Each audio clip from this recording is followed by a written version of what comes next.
Hello everyone, welcome to my channel SST by Priyanka Sharma. हमने chapter शुरू किया था द फ्रेंच रेवोल्यूशन और फ्रेंच रेवोल्यूशन का हमने एक पार्ट कर लिया था। ठीक है, आज हम सेकंड पार्ट करने जा रहे हैं। सेकंड पार्ट करने से पहले एक बार हम थोड़ा सा पीछे चले जाते हैं और देख लेते हैं कि क्या क्या हमने किया था। सबसे पहले हमने देखा था इंट्रोडक्शन, ठीक है। उसके बाद हमने कॉजेज़ देखे थे, क्या क्या कॉजेज़ थे फ्रेंच रेवोल्यूशन में। तो हमने उन कॉजेज़ में क्या क्या पढ़ा था, सोशल कॉज पढ़े थे, सोशल, इकोनॉमिक, है ना, और पॉलिटिकल, और उसके बाद एनलाइटमेंट आइडियाज़ पढ़े थे। और हमने ये भी देखा था कि उस टाइम पे मिडिल क्लास जो सोसाइटी थी वो किस तरीके से ग्रो कर रही थी, कैसे वो पढ़ लिख रही थी, उनके पास पैसा आ चुका है और इनको अपने राइट्स पता लग रहे हैं। आज हम पढ़ेंगे आउटब्रेक। क्या पढ़ेंगे? Outbreak, outbreak of French revolution. देखो, मैंने क्या कहा कि काफ़ी समय से ही लोग परेशान थे, लेकिन अब ऐसा क्या हुआ, 1789 में ऐसा क्या हुआ कि लोग परेशान हो गए। तो उस टाइम का आउटब्रेक क्या था, आउटब्रेक पॉइंट क्या था? देखो, calling the state general. Economic causes पढ़े थे हमने, है ना, याद है ना, इकोनॉमिक कॉजेज पढ़े थे। इकोनॉमिक कॉजेज में क्या आता है? फाइनेंशियल क्राइसिस आता है, सब्सिस्टेंस क्राइसिस आ गया था आपका। तो उस टाइम पे मैंने आपको बताया था कि अब जो है ये फ्रांस है वो कर्ज में डूब चुका है, अब उसके पास बिल्कुल भी पैसा नहीं है, यानी कि क्या आ गया, बैंकरप्ट हो चुका है और फाइनेंशियल जो क्राइसिस है वो आ चुका है। अब इसी फाइनेंशियल क्राइसिस वाली प्रॉब्लम को सॉल्व करने के लिए, सॉर्ट आउट करने के लिए, जो किंग लुई 16 थे उन्होंने एक असेंबली बनाई जिसको बोलते हैं द स्टेट जनरल असेंबली। ठीक है, king Louis called an assembly of state generals to discuss the new taxes. ठीक है, और इन न्यू टैक्सेस को डिस्कस करने के लिए जो है उन्होंने एक स्टेट जनरल असेंबली को बुला लिया। तो ये स्टेट जनरल असेंबली कुछ नहीं है, तीनों स्टेट को बुलाना और उनके साथ मीटिंग करना। ठीक है, तो हाँ, एक चीज़ और मैं आपको बता दूं कि देखो, लुई 16 ने सोचा था, क्या सोचा था कि हम लोग जो नोबल जो स्टेट है ना, नोबल क्लास के जो लोग हैं उनके ऊपर जो टैक्स एग्जम्पशंस है कुछ चीज़ों के ऊपर वो हटा देंगे, यानी कि उनसे भी थोड़ा बहुत टैक्स लेना चाहिए हमें। लेकिन हुआ क्या, एक जुडिशियल सिस्टम था। क्या था? एक जुडिशियल सिस्टम था, और वो पूरा का पूरा किसके कंट्रोल में था? नोबल्स के कंट्रोल में था। तो क्या ये नोबल चाहेंगे कि उनके ऊपर से टैक्स एग्जम्पशन जो प्रिविलेज मिला हुआ था वो हटे? नहीं। तो इस जुडिशियल सिस्टम ने क्या किया, इसकी इस जो बात को खारिज कर दिया कि नहीं, नोबल्स को तो टैक्स नहीं देना चाहिए, नोबल्स टैक्स नहीं देंगे। तो लुई जो 16 थे उन्होंने तो सोचा कि थोड़ा सा टैक्स इनसे भी लिया जाए, लेकिन इन्होंने नहीं बात इनकी मानी और उन्होंने कहा कि हम तो रॉयल फैमिली से हैं, हम तो रॉयल ब्लड हैं, हम तो स्पेशल लोग हैं, हम तो प्रिविलेज नहीं छोड़ेंगे, हम टैक्स एग्जम्पशन जो है वो लेके रहेंगे, हम टैक्स पे नहीं करेंगे। ठीक है, लुई 16 ने भी ज़्यादा जोर नहीं दिया, उसने मान लिया कि ठीक है चलो अब नहीं लगाते आपके ऊपर टैक्स। उसके बाद जो है ये स्टेट जनरल असेंबली क्या, 5 मई को, 5th में डेट याद कर लो, ठीक है, 5 मई 1789 को बुलाया गया। और ये पूरे 175 साल के बाद, आफ्टर 175 ईयर्स जो है ये असेंबली, ये मीटिंग होने जा रही थी। तो हर स्टेट के लोगों को एक एक्सपेक्टेशन थी कि अब शायद कुछ चेंजेस आए, क्योंकि ये मीटिंग का मकसद ये था चेंज लाना, कुछ ना कुछ सॉर्ट आउट हो गई जो ये प्रॉब्लम चल रही है। तो जो थर्ड स्टेट के लोग थे उनको ये लगा कि ये जो हमें गरीबी झेलनी पड़ रही है, ये जो सब्सिस्टेंस क्राइसिस आ रहा है, या ये हमें जो टैक्सेस देने पड़ रहे हैं शायद वो कम हो जाए, शायद हमारे लिए कुछ अच्छी बात हो। सिमिलर वे में फर्स्ट और सेकंड स्टेट के लोगों ने भी ये सोचा कि ये जो मीटिंग बुलाई है ना, इसमें मज़ा आ जाएगा। कैसे मज़ा आ जाएगा कि अब जो है ये लुई 16 जो है वो हमें और भी ज़्यादा राइट्स दे देगा, और भी ज़्यादा प्रिविलेज दे देगा। तो हर स्टेट के लोगों को अपनी अपनी एक्सपेक्टेशन थी। अब आगे देखते हैं कि किस स्टेट की एक्सपेक्टेशन पे जो ये लुई 16 है वो खरा उतरा, किस स्टेट को नाराज़ किया। तो ये जो था, ये एक ट्रिगर पॉइंट था स्टेट जनरल असेंबली का की मीटिंग होना, और उसके बाद क्या होता वो देखते हैं, जिसकी वजह से लोग जो है गुस्सा हो गए थे थर्ड स्टेट के, और इन्होंने फिर अपनी ही असेंबली बना ली थी। चलो देखते हैं लुई 16 ने क्या किया, असेंबली बुला ली है, मीटिंग बुला ली है, जिसको बोलते हैं थर्ड स्टेट जनरल असेंबली। उसमें तीनों स्टेट के लोग थे, उसमें क्या थे, तीनों ही स्टेट के लोग थे। कौन कौन से, फर्स्ट स्टेट के लोग, सेकंड स्टेट के लोग और थर्ड स्टेट के लोग। ठीक है, तो देखो कौन कौन आया था। फर्स्ट स्टेट के कितने लोग आए थे, 300 लोग आए थे। 300 लोग फर्स्ट स्टेट के थे, 300 लोग ही सेकंड स्टेट के थे और 300 ही रिप्रेजेंटेटिव किसके थे, थर्ड स्टेट के लोग थे। यानी कि टोटल कितने हो गए, 600 और 600 1200 रिप्रेजेंटेटिव। कितने हो गए, 1200 रिप्रेजेंटेटिव। 1200 रिप्रेजेंटेटिव्स हो गए। 300 किसके थे, फर्स्ट स्टेट के, 300 थे सेकंड स्टेट के और जो है 600 थे थर्ड स्टेट के। तो मैं यहाँ लिख देती हूँ फर्स्ट स्टेट, सेकंड स्टेट और थर्ड स्टेट। तो उस टाइम पे वोटिंग सिस्टम क्या था कि हर एक स्टेट का एक एक वोट होना चाहिए, यानी कि एक वोट इसका, एक वोट इसका और एक वोट इसका। तो टोटल वोट कितने हुए, टोटल वोट हुए 3। कितने हुए, 3। तो आपको पता है कि फर्स्ट और सेकंड स्टेट के लोग तो प्रिविलेज्ड लोग थे, इनको तो प्रिविलेज मिला हुआ था। तो क्या ये लोग अपना प्रिविलेज छोड़ेंगे, नहीं छोड़ेंगे। तो इनके कितने वोट हो गए, 2 वोट हो गए। तो मेजोरिटी किसकी हो गई, इनकी हो गई। किसकी, फर्स्ट और सेकंड स्टेट के लोगों की। तो क्या ये अपनी बात को गिरने देंगे, नहीं गिरने देंगे। क्या ये थर्ड स्टेट के लोगों की बात मानेंगे, नहीं मानेंगे। तो इनका क्या है, मेजोरिटी तो यही बन गई। तो भाई अगर मेजोरिटी ऐसे ही होनी है तो फिर ये मीटिंग बुलाने का फ़ायदा क्या था। बात तो सही है, क्योंकि आप लोगों का वोट तो ऑलरेडी मेजोरिटी में है। कौन कौन से, फर्स्ट स्टेट के और सेकंड स्टेट के, और कोई भी अपना प्रिविलेज छोड़ने को रेडी नहीं था। तो यहाँ पे थर्ड स्टेट के लोगों ने क्या कहा, यहाँ पे ये नाराज़ हो गए। इन्होंने डिमांड रखी, इन्होंने कहा कि लुई 16 से कहा कि देखो बाकी सब तो ठीक है, हम लोग आ भी गए, आपने हमें बुलाया और हम आ गए, है ना, तुमने बुलाया और हम चले आए।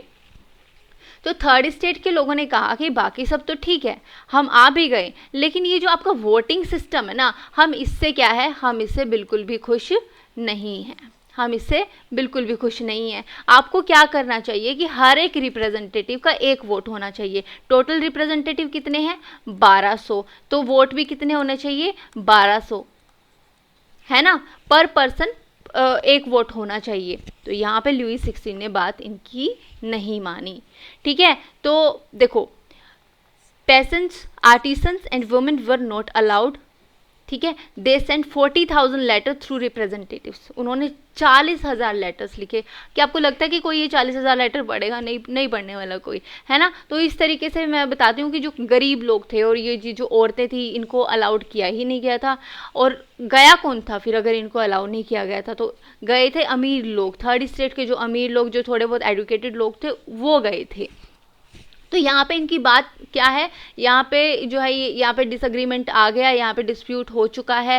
राजा कह रहा है कि नहीं, ये तुम्हारी शर्त नहीं मानूंगा, पर पर्सन पर वोट नहीं होना चाहिए, मैं तो यही बात मानूंगा जो शुरू से चला आ रहा है ना वही, क्योंकि राजा तो वही कि जो शुरू से चला रहा है, जो मेरे बाप दादा चलाते आ रहे हैं वही मैं चलाऊंगा।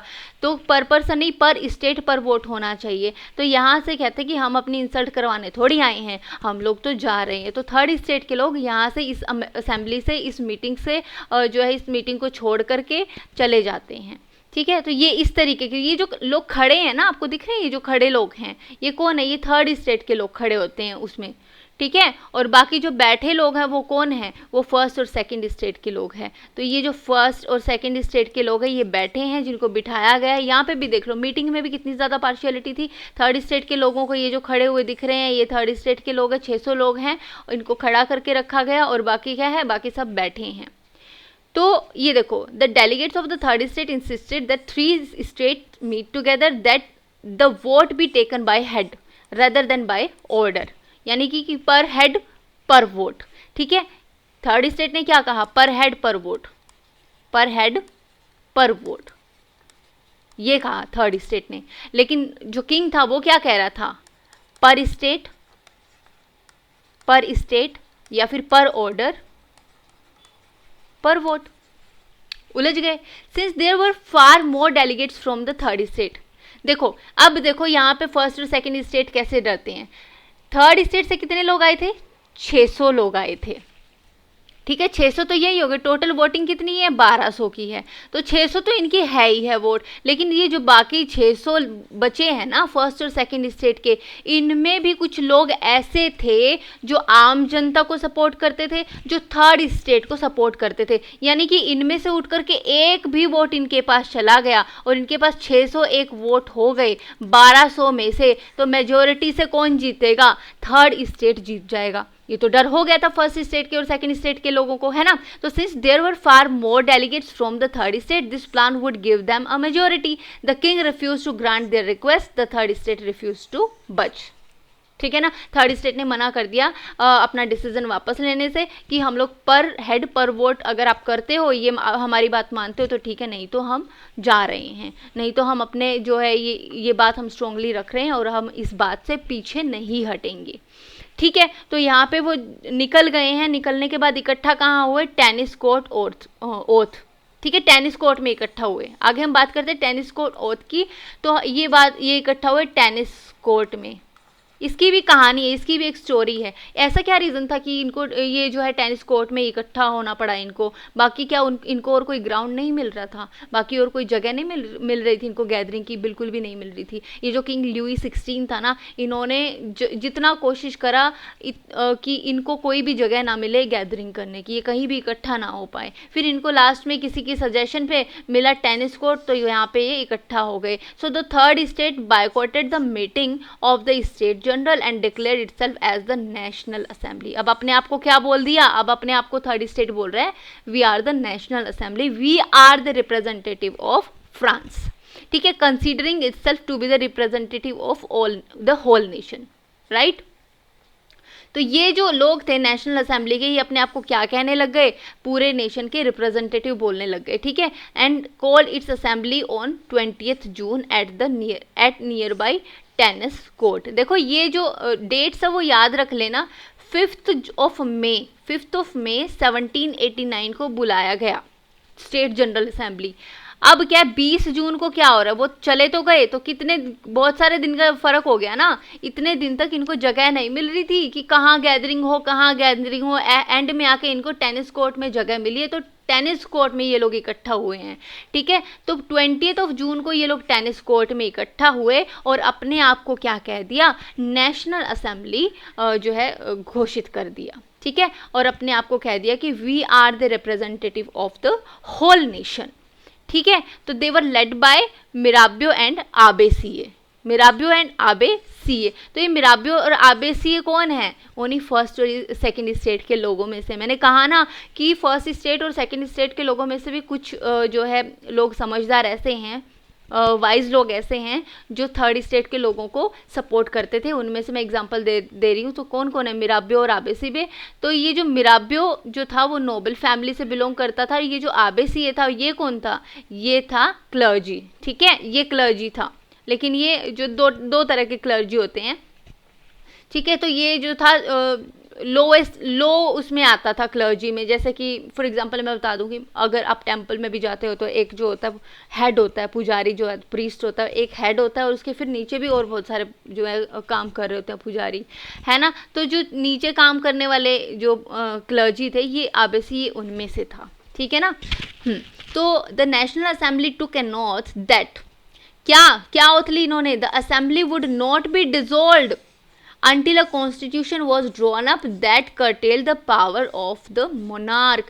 तब तक असेंबली को हम भंग नहीं होने देंगे, तब तक असेंबली डिसॉल्व नहीं होगी, तब जब तक कि हम एक ऐसा कॉन्स्टिट्यूशन फॉर्म ना कर ले जो राजा की, जो किंग की पावर्स को कर्टेल करे, कम करे और हमारे जो है पावर्स है वो बढ़ाए, है ना। या फिर इनडायरेक्टली इन्होंने डेमोक्रेसी की बात कर ली। ठीक है, तो हम तब तक क्या करेंगे, डिसॉल्व नहीं होंगे जब तक constitution was drawn up that cartel the power of monarch. तो आई प्रॉमिस टू, ये लोग ये देखो, ये लोग जो है ये टेनिस कोर्ट में इकट्ठा हुए लोग हैं और ये क्या करवा रहा है, ये इनको कसम दिलवा रहा है, ओथ दिलवा रहा है। क्या कसम खाई थी इन्होंने, देखो On 20th June 1789, led by Mirabeau and Abbé, a representative assembled in the hall of indoor tennis court in ground of Versailles. ठीक है, they declared themselves National Assembly, right? और इन्होंने क्या शोर किया कि they will not disturb till the day they drafted a constitution for France that will limit the power of monarch. Mirabeau जो था वो कौन था? He was born in a noble family, मैंने बताया आपको, but was convinced of the need to do away with the society of feudal privilege कि ये जो प्रिविलेज मिली हुई है फर्स्ट स्टेट और सेकंड स्टेट के लोगों को, ये नहीं मिलनी चाहिए, ये इसका मानना था। किसका? मिराबियो का। और आबेसी ये कौन था? मैंने बताया क्लर्जी था वो। He brought out a journal and delivered powerful speeches to the crowd assembled at Versailles. Then Abbé Sieyès, originally a priest, wrote an influential pamphlet called What is the Third State? तो answer क्या था? Everything। क्या था answer? Everything। तो इसके अलावा अब Paris में क्या क्या कंडीशन चल रही थी? देखो ये इनकी नेशनल असेंबली बन चुकी है अब इसके, और क्या है देखो 5 जून को जो थी मीटिंग बुलाई गई, 20 जून को क्या हुआ? 20 जून को ये लोग टेनिस कोर्ट ऑर्थ लेने पहुंच गए, ठीक है। उसके अलावा जो है 27 जून को इसने राजा ने इनकी बात मान ली, किंग लुई 16 ने, कि ठीक है मैं तुम्हें क्या है वैलिडेट कर देता हूँ, तुम लोग लीगल हो। तो उसके अलावा और पेरिस में और क्या क्या हालात थे? Conditions in Paris were poor for the common people. कैसे? ब्रेड के प्राइसेस हाई थे, सप्लाई शॉर्ट थी, मैं बता चुकी आपको। और क्या थी? और अफवाहें फैल रही थी। क्या अफवाहें थी? कि that the king and queen were responsible for the shortages. जो ये शॉर्टेज हो रही है उसके लिए रिस्पॉन्सिबल कौन है? राजा और रानी रिस्पॉन्सिबल है। फिर उसके बाद किंग ने जो है फ्रेंच ट्रूप्स को कहा कि तुम लोग पेरिस जो है कैपिटल यानी कि पेरिस की तरफ बढ़ो, वैसे ही बोल दिया था उसने, ठीक है, सिचुएशन को बैलेंस करने के लिए। तो अफवाह क्या फैल गई? अफवाह फैली कि जो ये किंग है ना लुई 16, इसने लोगों को मारने के लिए या फिर नेशनल असेंबली को दबाने के लिए, हम लोगों के रेवोल्यूशन को दबाने के लिए क्या भेज दी है? ट्रूप्स भेज दिए हैं। So rumour spread quickly that the king was intending to use them against the people. The dismissal of finance minister, उस टाइम का फाइनेंस मिनिस्टर था नेकर, और नेकर को लोग बहुत ज़्यादा मानते थे, नेकर को अपना जो है सपोर्ट सिस्टम समझते थे थर्ड स्टेट के लोग। तो जैसे ही किंग लुई 16 ने नेकर को निकाल दिया तो लोगों ने कहा कि ये तो हमारे अगेंस्ट में लोगों को निकाल रहा है, यानी कि नेकर जो था वो उनका सपोर्ट सिस्टम था और उसी को किंग ने निकाल दिया। तो लोग नेकर के निकालने से और ज़्यादा भड़क गए। Who was popular with the third state ignited the spark. फिर ब्रेड के लिए भी दंगे हो रहे थे वहाँ पे, तो people were hungry, the country was broke, Marie Antoinette said let the meat the cake. ये मैंने किस्सा आपको बताया है। ये जो कुछ लोग हैं, कुछ महिलाएं हैं, इनके महल के, इनके पैलेस के सामने जाके खड़े हो गए कि ब्रेड, हमें ब्रेड प्रोवाइड करो, प्राइसेस इतने ज़्यादा हाई हैं। तो मैरी एंटोनेट ने कहा कि अगर आपके पास ब्रेड नहीं है तो आप केक खा लो। इस तरह की बेवकूफ़ी की बात की थी। ये वही बात हो गई, मैं पहले भी बोल चुकी कि दाल रोटी के पैसे नहीं है, और मैरी कह रही है, क्या कह रही है कि तुम पिज़्ज़ा बर्गर खा लो, है ना। तो इस तरीके से हर जगह दंगे ही दंगे हो रहे थे। अब 14 जुलाई की बात करते हैं। सबसे पहले हम फिर से टाइमलाइन पे चलते हैं। क्या 5 मई को क्या हुआ था? मीटिंग हुई थी, किसकी? General state meeting, state general meeting. 20 जून को क्या हुआ था? टेनिस कोर्ट ओथ, ठीक है। 27 जून तक जो है, 27 जून को एक हफ्ते के बाद जो था, ये किंग लुई ने इनको वैलिडेट कर दिया था, लीगल कर दिया था। किसको? नेशनल असेंबली को, ठीक है। वैलिडेट 27 जून को वैलिडेट करने के बाद इन्होंने जो है 9 जुलाई को ये कह दिया, 9 जुलाई को, देखो ये आपके नोट्स में नहीं है, मैं बता रही हूँ। 9 जुलाई को इन्होंने कहा कि हम जो है नेशनल असेंबली ना होके कॉन्स्टिट्यूशनल असेंबली है। क्या है? कॉन्स्टिट्यूशनल असेंबली है। फिर से याद करो, 5 जून को स्टेट जनरल की मीटिंग हुई थी, 20 जून को टेनिस कोर्ट ऑर्थ हुआ था, 27 जून को 27 जून को जो है लुई ने इनको वैलिडेट कर दिया था, लीगल कर दिया था। उसके बाद 9 जुलाई को इन्होंने कहा कि हम एक कॉन्स्टिट्यूशन फॉर्म करेंगे, यानी कि अब हम नेशनल असेंबली नहीं है, हम लोग क्या है? कॉन्स्टिट्यूशनल असेंबली हैं।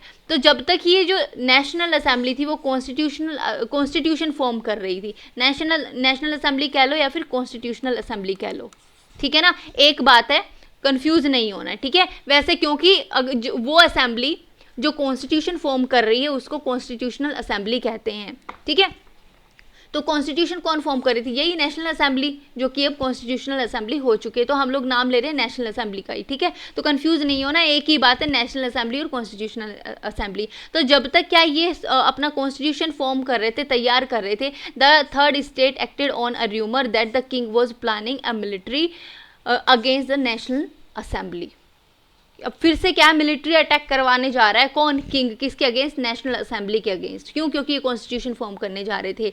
तो इस वजह से लोग इकट्ठा होने लगे। अब लोग इकट्ठा तो हो रहे हैं, लेकिन इनके पास क्या है? वेपन्स नहीं है। इन्होंने क्या है, इनके पास एक और र्यूमर आया, क्या कि बास्तील का जो फोर्ट है, फोर्ट ऑफ बास्तील है, वहाँ पे किंग ने बहुत सारे वेपन्स छुपा के रखे हैं। तो हम लोग वहाँ पे अटैक करेंगे और वहाँ से हम लोग वेपन्स ले लेंगे, ठीक है। तो third state attacks the Bastille because it has gun powder and weapons they need to fight the revolution. अब रेवोल्यूशन जो है फाइट करने के लिए, ठीक है, रेवोल्यूशन आगे कंटिन्यू करने के लिए वेपन्स तो चाहिए ना, क्योंकि राजा के पास तो ट्रूप्स हैं, मिलिट्री है। हमारे पास क्या है? हमारे पास तो वेपन्स भी नहीं है, है ना, कुछ भी नहीं है हमारे पास। तो इसलिए हम क्या करते हैं, बास्तील के फोर्ट पे जो है अटैक करते हैं और वहाँ पे जितने सारे वेपन्स है, गन पाउडर है, गन्स हैं, वो सब उठा लेते हैं वहाँ से। तो इन्होंने 14 जुलाई 1789 को बास्तील के ऊपर अटैक कर दिया और बास्तील को बिल्कुल डिस्ट्रक्ट कर दिया, तहस नहस कर दिया। और आज के टाइम पे बास्तील, जहाँ पे फोर्ट ऑफ बास्तील है, वहाँ पे एक भी ईंट दिखाई नहीं देती है बास्तील के किले की,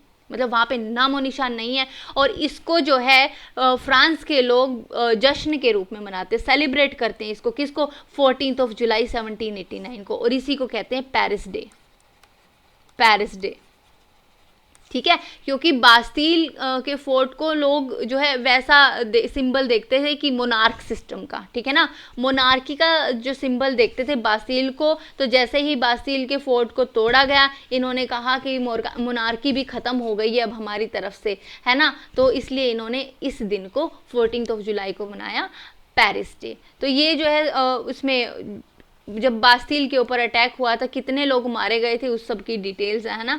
कौन को कितने लोग मरे थे? ये मरे थे 18 डाइड, 18 लोग मर गए थे, 73 wounded, 7 guards killed, it held 7 prisoner, 5 ordinary criminal and 2 madman. देखो 7 ही प्रिजनर्स थे, ज़्यादा नहीं थे, उन सबको छुड़ा लिया गया। और जैसे ही वो छूटे तो इस दिन को मनाया गया इनका इंडिपेंडेंस डे। ये इंडिपेंडेंस डे मनाने लगे। ये देखो आप पिक्चर में देख रहे हो ना, ये लोग सेलिब्रेट कर रहे हैं, ठीक है, ये इनका सेलिब्रेशन हो रहा है। तो मैं आपको बताती हूँ 7 गार्ड्स किल्ड में, इनमें जो मेन जेलर था ना, ठीक है ना, उसने इनसे सरेंडर भी कहा कि उसने इनसे कहा कि मैं सरेंडर करता हूँ, लेकिन फिर भी ये जनता इतनी ज़्यादा आग बबूला थी, इतनी ज़्यादा गुस्सा थे कि इन्होंने उसका सर काट दिया, ठीक है, सर ही काट दिया उसका। फिर आते हैं द ग्रेट फियर। क्या आता है? The great fear. नाम से ऐसे लग रहा है कि थर्ड स्टेट के लोग डर रहे हैं, है ना। द एंड ऑफ द जुलाई, 14 जुलाई को क्या हुआ? बास्तील पे अटैक हो गया, स्टॉर्मिंग ऑफ बास्तील हो चुका है, ठीक है। The end of July and beginning of August there were riots in the countryside. Peasants burned their nobles' chattox and destroyed documents which contained their feudal obligation. Nobles के जितने भी palace वगैरह थे वो सब के सब जला दिए गए, और जितने भी डॉक्यूमेंट्स थे जो ये कहते थे कि भाई तुम लोग हमारे बंधुआ हो, हमारे सर्वेंट हो, वो सब के सब जला दिए गए। और अब ये नोबल्स जो हैं बहुत डर गए हैं, क्योंकि लोग, जनता बहुत गुस्से में है, पब्लिक से डर गए और ये इधर उधर भाग रहे हैं, ठीक है। तो ये देखो ये हाल था। ये जो है ना, ये इनको चैटॉक्स बोलते हैं और इनको जला दिया गया, आम जनता इनको जला रही है, ठीक है। नोबल्स के पैलेस को, या फिर हम कह सकते हैं कि उनकी लैंड को जहाँ पे वो रहते हैं, उसको चैटॉक्स बोल देते हैं, और इनको जला दिया गया है। और अब जनता जो है बहुत ज़्यादा गुस्से में थी। तो इस तरीके से जो है बास्तील का पे अटैक हुआ। अब क्या है, अब हर जगह डर ही डर है, लेकिन डर किसको है? अब डर फर्स्ट और सेकंड स्टेट के लोगों को है, क्योंकि ये लोग इधर उधर भागते फिर रहे हैं। क्योंकि ये जो आम जनता है, ये जो पब्लिक है, अब इनको छोड़ने वाली नहीं है, बहुत ज़्यादा गुस्सा है। अब इनकी जान पे बात आ पड़ी है, और अब ये लोग शरण लेते फिर रहे हैं कहीं दूसरी कंट्रीज़ में, छुप रहे हैं इधर उधर जा करके। तो आज का जो है हम यहीं पे फिनिश करते हैं। Thank you for watching. Like, subscribe, share ज़रूर करिएगा। नेक्स्ट पढ़ेंगे नेक्स्ट पार्ट में, पार्ट 3 में मिलते हैं नेक्स्ट वीडियो में। Thank you so much.